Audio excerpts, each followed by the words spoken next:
Well, it's there. So if you're sitting next to the mother of your children or your mom or somebody's mom, turn to them and say, Happy Mother's Day.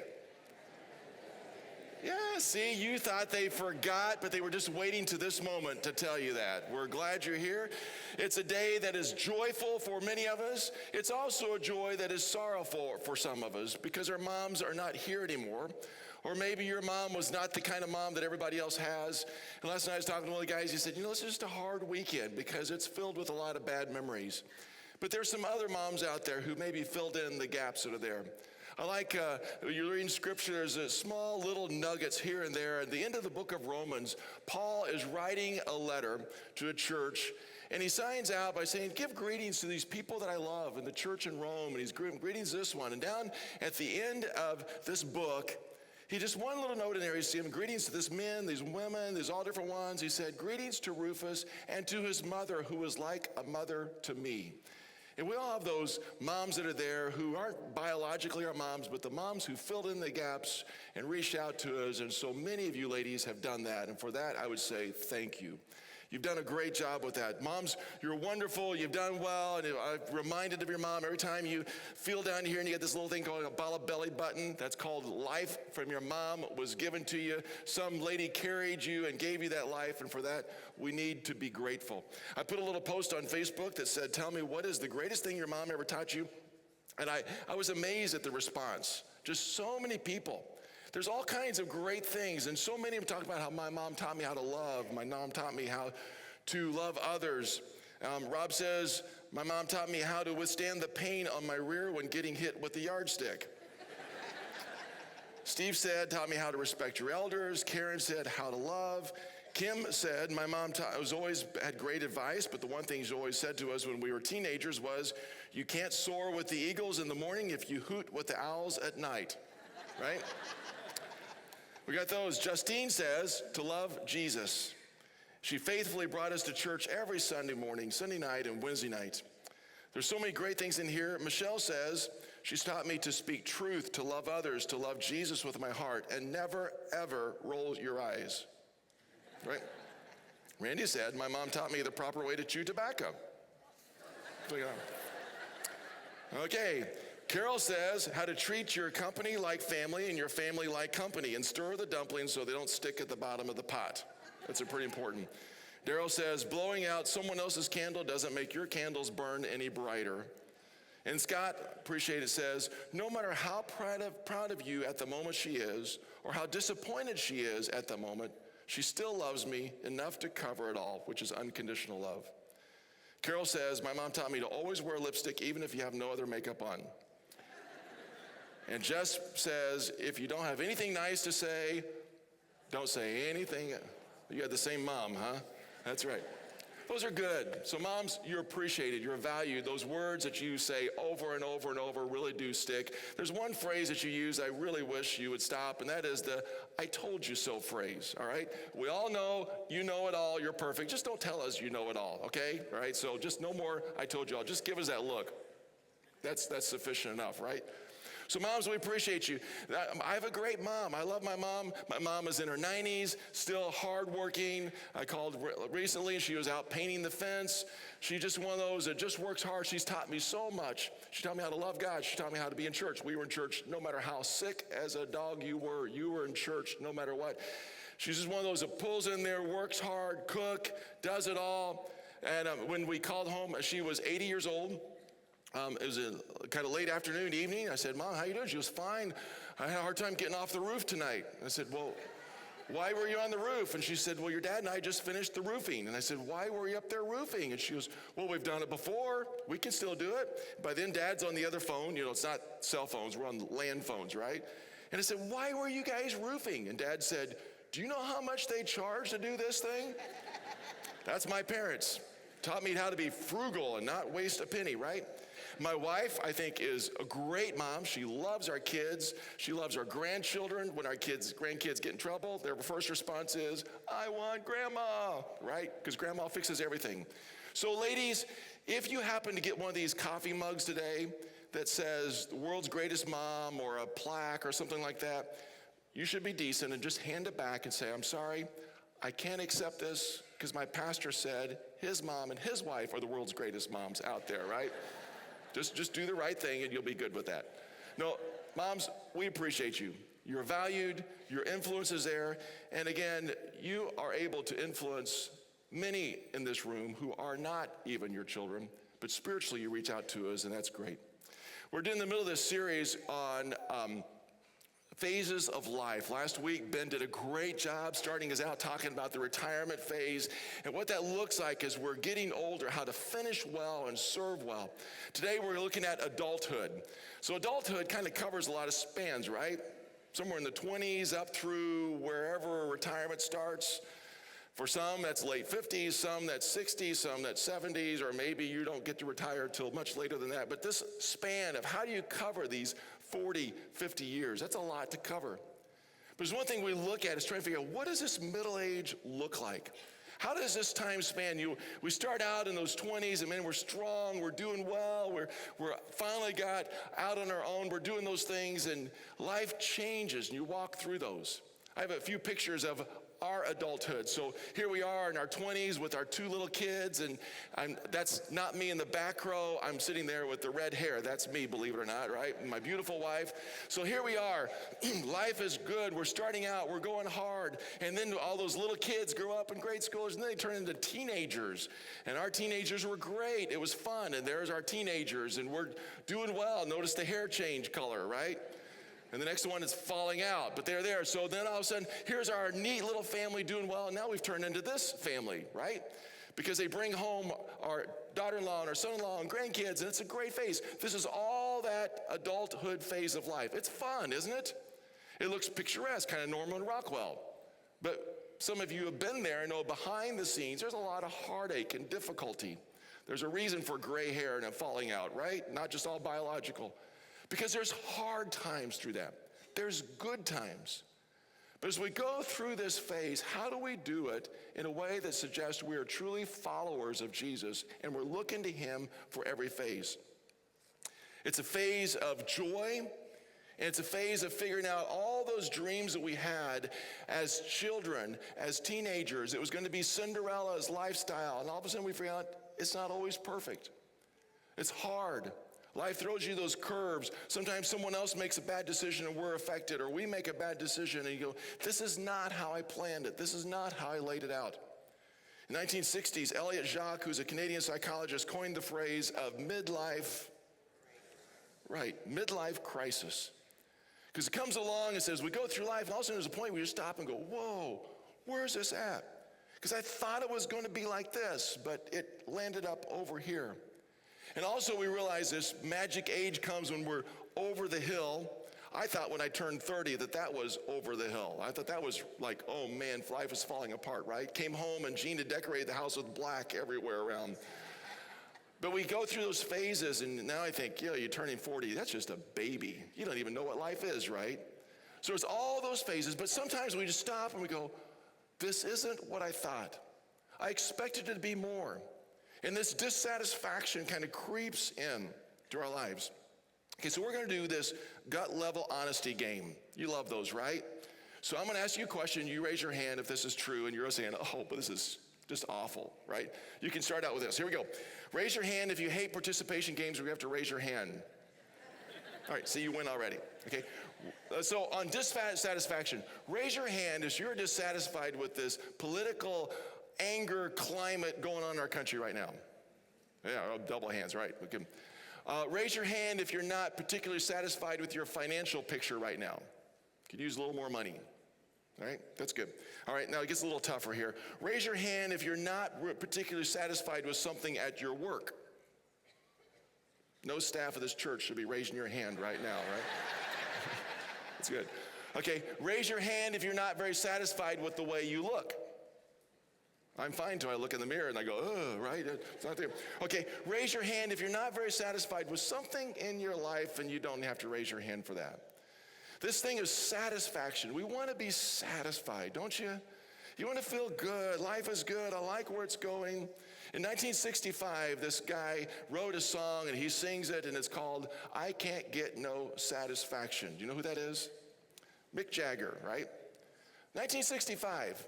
Here it is, 50 some years later, and he's still putting on those tight jeans and puts in his false teeth, and he gets on the stage, and he still can't find no satisfaction. He's still there. You know the song? Now, kids, you think this is a dumb song, all right? But ladies, it's your day. Let's hear the song. Ready? You know what? Here we go. I can't get... Come on, stronger. I can't get no...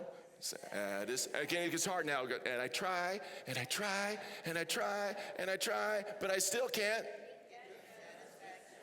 Yeah, and some of you guys are saying, I hear her sing that song every day at home, right? It's there. Now, that is like one of the dumbest songs ever.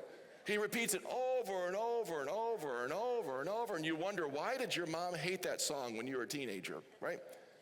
But what is it? We want something to satisfy me, something to take care of me. I need somebody to come in and give me that thing or that relationship to give me satisfaction. And many times in adulthood, that's what we're looking for. The very same things that we looked for as children and adolescents. We're looking for that fun. We're looking for the thing that meets my needs. The trouble is we look in all the wrong places for it.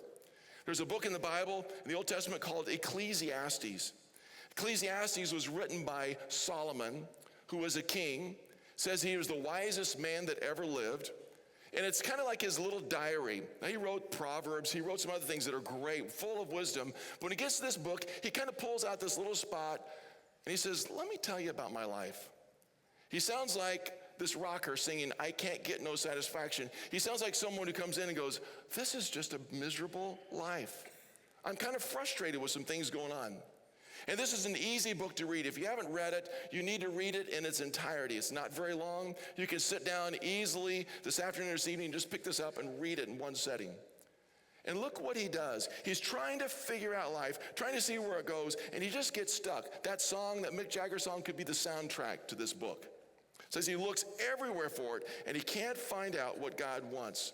In fact, he spends 40 years looking for the satisfaction that's not there. Listen to chapter 1, verse number 2. Meaningless, meaningless, says the teacher, that's himself, utterly meaningless. Everything is meaningless. A little repetitive there, right? Sounds like no dissatisfaction. He goes, there's no purpose. There's no purpose in life. I've done all this stuff and everywhere, and it comes back to it. There's no meaning. What is this all about? You ever felt that way? If you're not there, this is kind of depressing, right? But we get that point, we go, what is going on? And sometime in that midlife, we go along and we go, where's life? What's it supposed to be?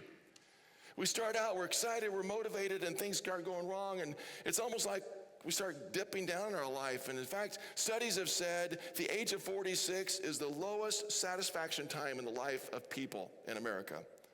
So if you're 45, that's not good news, is it? It's going to get worse.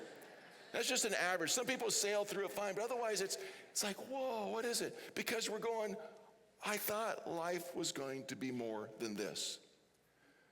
So Solomon writes, he says, this is all meaningless. What is going on? Now, a little history on Solomon. He's the king. He's a son of David. He's set up and he's done some great things. God has blessed him. He made some wise choices early on. He's given so much wealth to build this kingdom.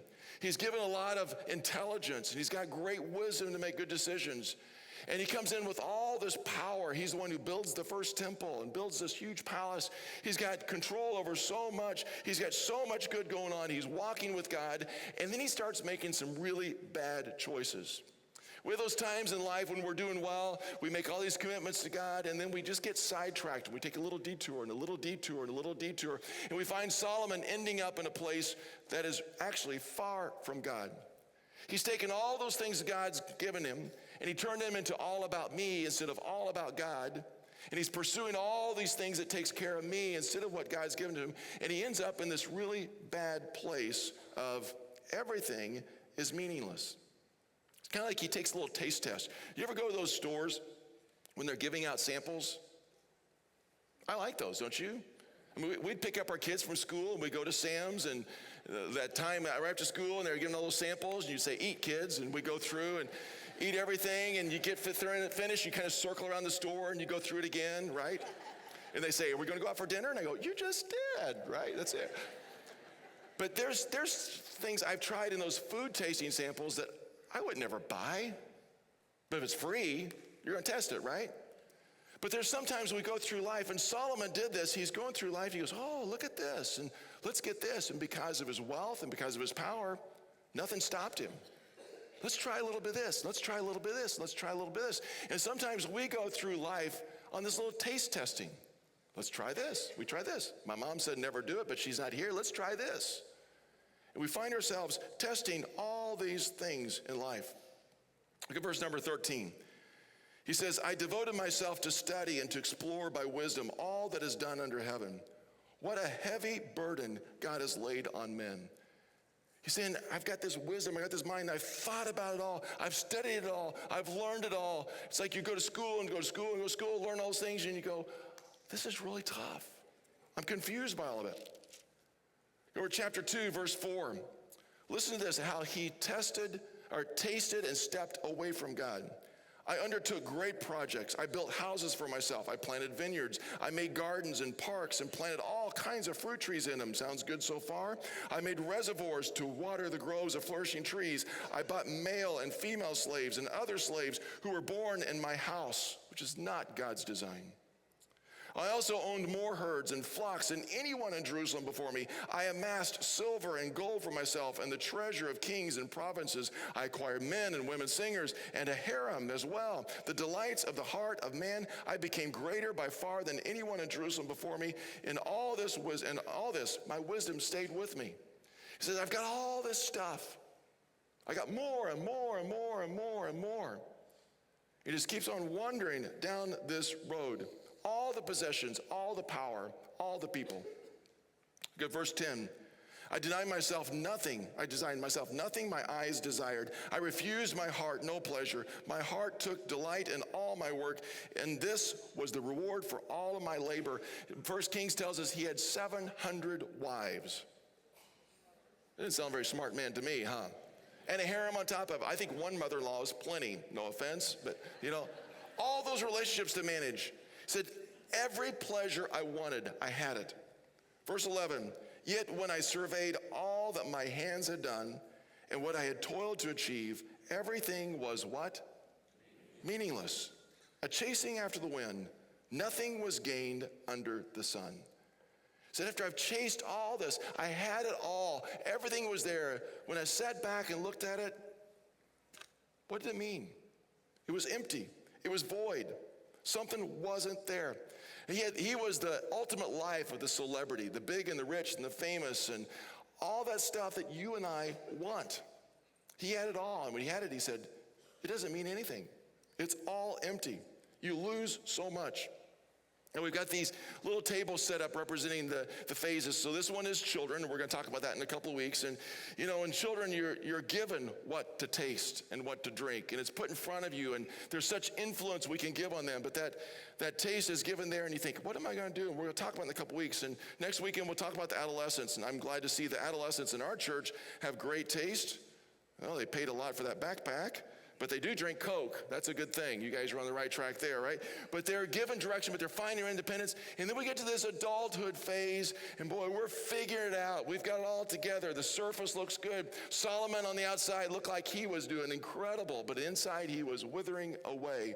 And then the retirement phase over here, by this point, we should have our act together. But some of us in this adulthood phase are still trying to figure out what the meaning of life is.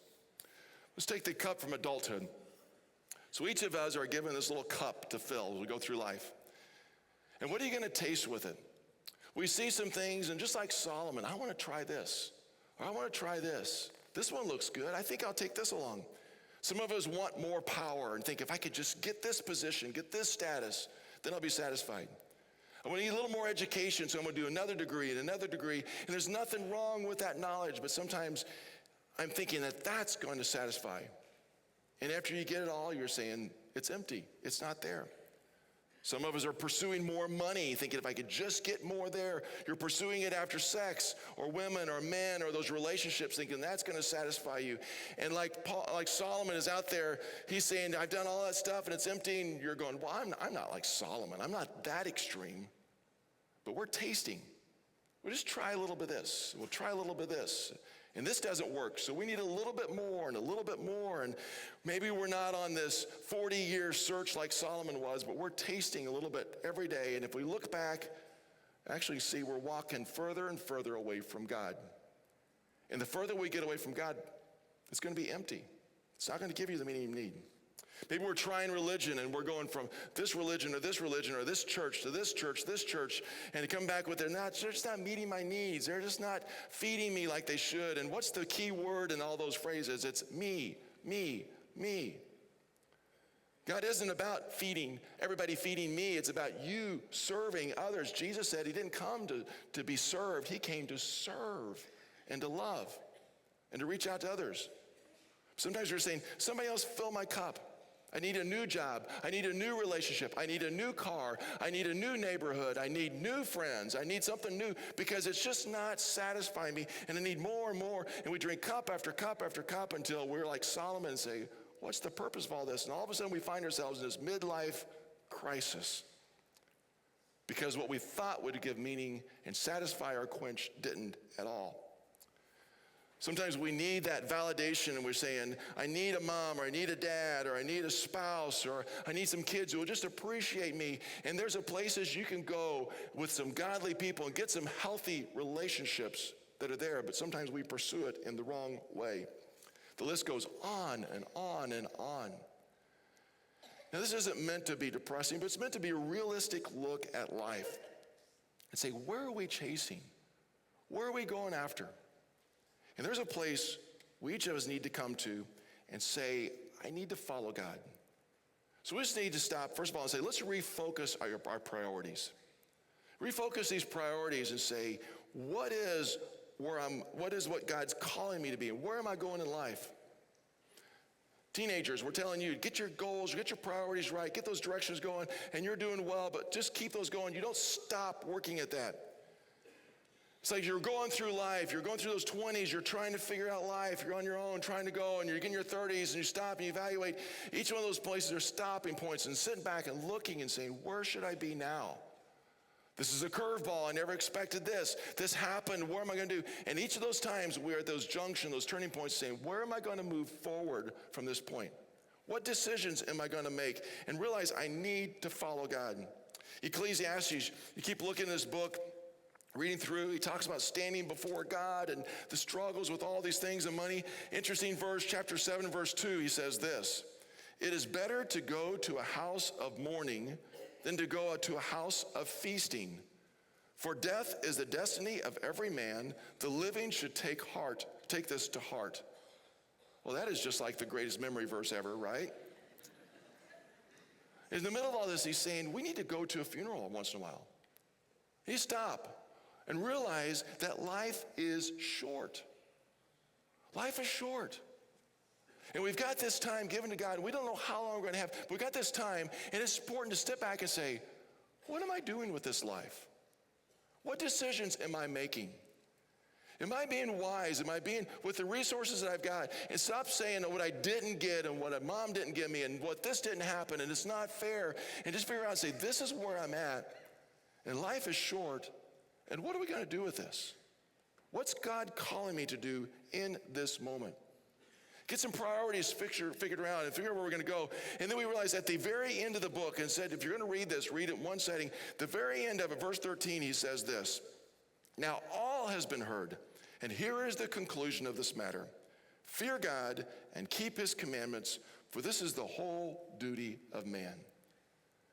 So this man who has everything, has it all, he finds out that I chased the wrong wind, the wrong direction. I've ended up in this bad place. If you're in your 20s, heed this guy's advice and go, I'm not going to go that way. That's crazy. If you're in your 40s, stop and go, okay, I better listen to this. Let me get my direction the right way. If you're in 50s or 70s, say, I'm going to do this. He said, it's all been heard. You pull it all together. What do we do? What's important in life? Fear God. Keep his commandments. What's fear God? It's worship him. Honor him. Put him in the proper place in your life. Put him as number one and not me. Because when I put myself in the place, it doesn't work well. Listen to these verses. Psalms 46, verse 10. Be still and know that I am God.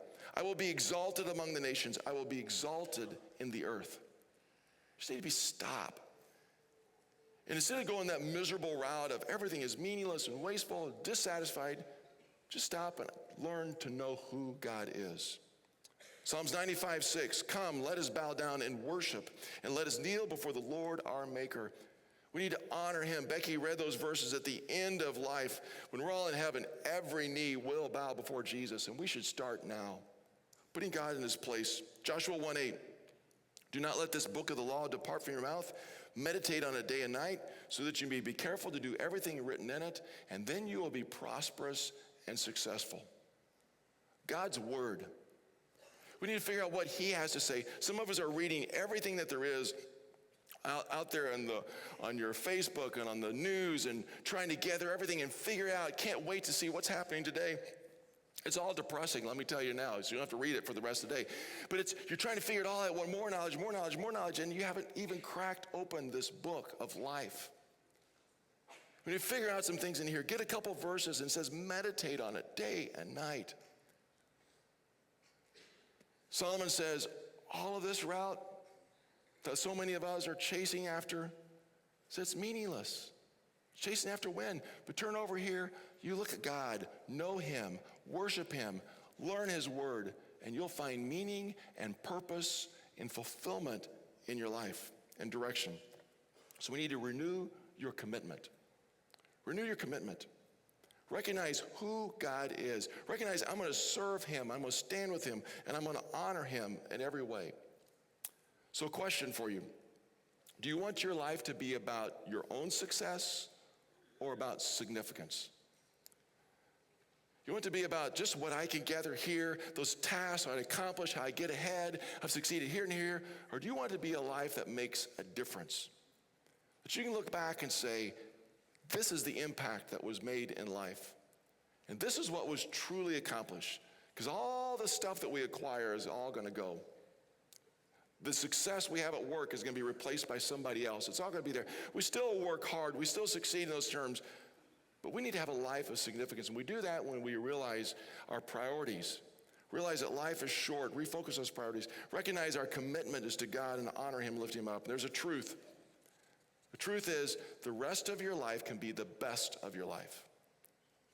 When you have those wake-up calls and you stop and go, oh no, what's going on?